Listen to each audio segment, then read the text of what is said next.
wabarakatuh, pimpinan dan teman-teman Komisi 6, Pak Buas, Dirut Perumbulok, kemudian Pak Gani dari PTPN dan juga Pak Frans.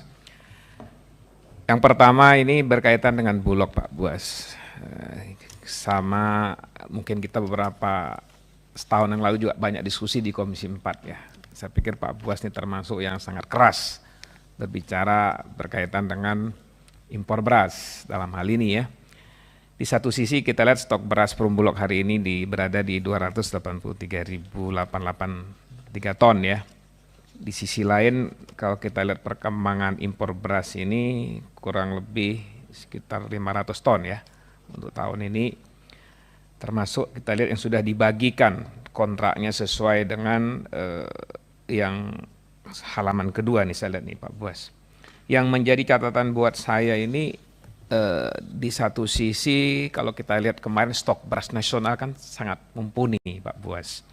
Saya ingin gambaran ini kenapa sih harus terus menjadi catatan kita untuk impor beras. Ini menjadi catatan. Kenapa? Karena terus terang kalau ketika impor beras ini bukan berarti hal yang haram untuk impor beras. Saya sepakat berkaitan impor beras, tapi di satu sisi juga kita harus melindungi khususnya para petani. Khususnya di daerah-daerah. Harusnya memang silakan ketika memang kebutuhan kita tidak cukup kita harus impor. Tapi petani juga kan harus sejahtera Pak Buas.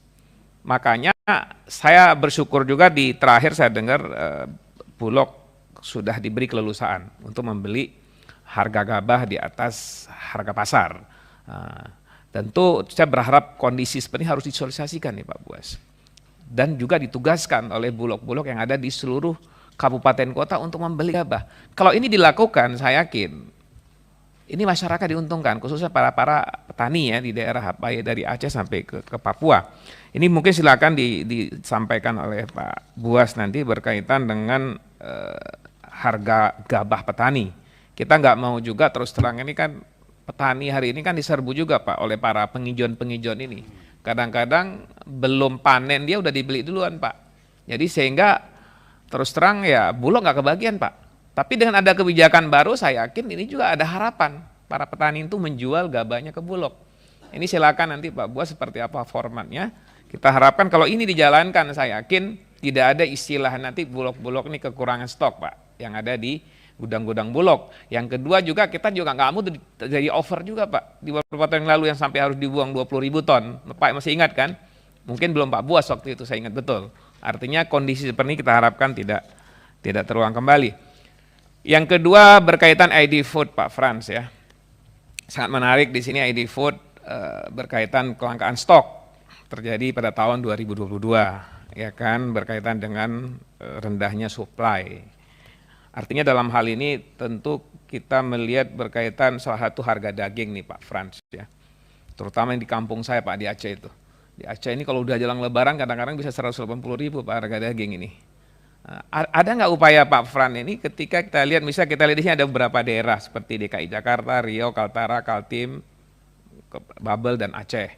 Ada nggak upaya-upaya misalnya 1 bulan menjelang lebaran ini, mungkin Edifu sudah punya peran, apa sih langkah dilakukan? Jadi sehingga tidak menjelang lebaran masyarakat harus membeli harga daging sampai 200.000, sampai 180.000. Kan ini kan tradisi ini kan terjadi bukan setahun 2 tahun, ini setiap tahun.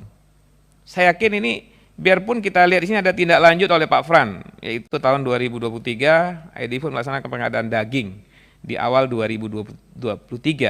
Tentu kita berharap ini ke depan saya yakin kira-kira 2 bulan sebelum lebaran sudah ada nih Pak Fran. Jadi sehingga menjelang lebaran tidak ada lagi beban masyarakat. Memang kalau kita mau jujur, apalagi di Aceh Pak, beli daging wajib hukumnya. Biarpun dia nggak punya uang tetap paksa untuk beli daging. Hari megang kalau istilah di Aceh ya. Ini menjadi catatan, mudah-mudahan ada solusi yang kita harapkan oleh Edifood. Yang kedua di halaman 5 Pak Fran, itu ada rencana distribusi gula tahun 2023, itu mulai jalur laut maupun darat. Nah, kita bersyukur dari paparan Bulog, kemudian PTPN, artinya harga gula ini stabil ya. Aceh kurang lebih sekitar 5.000 ton, karena saya pernah merasakan Pak di Aceh sampai 25.000 rupiah per kilogram. Kurang lebih 3 tahun yang lalu lah ya. Tapi tahun ini saya lihat stabil.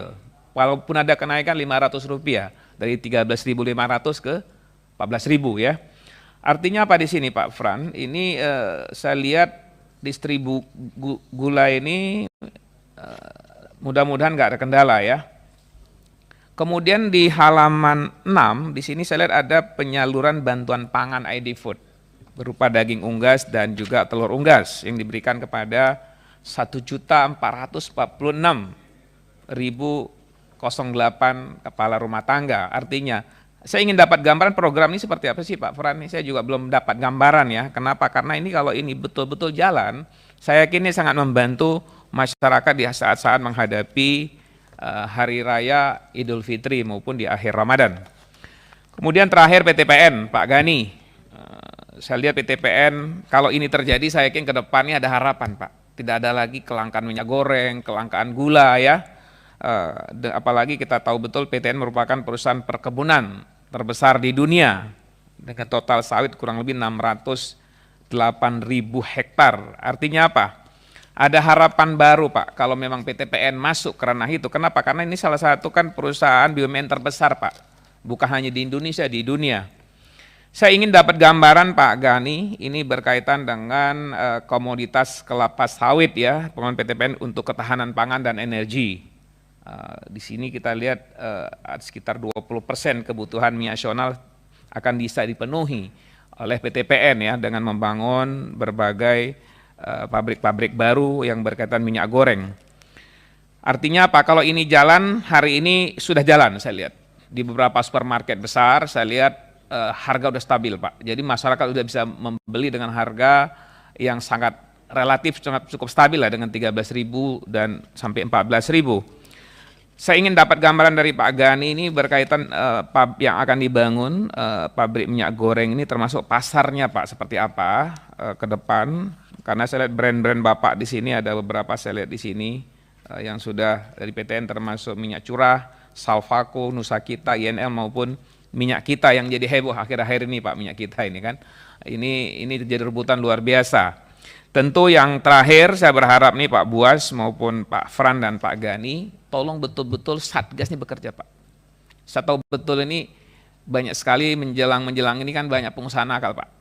Dia stok segala macam, begitu lihat pasar sudah berkurang dia lepas Pak. Akhirnya harga melonjak tinggi. Saya berharap nih mumpung masih kurang lebih 10 hari menjelang lebaran ini, saya yakin ini tolong dikawal betul. Jangan sampai menjelang 2 hari udah harga di atas rata-rata. Saya pikir itu beberapa hal yang ingin saya sampaikan. Pimpinan, terima kasih. Assalamualaikum warahmatullahi wabarakatuh. Waalaikumsalam warahmatullahi wabarakatuh.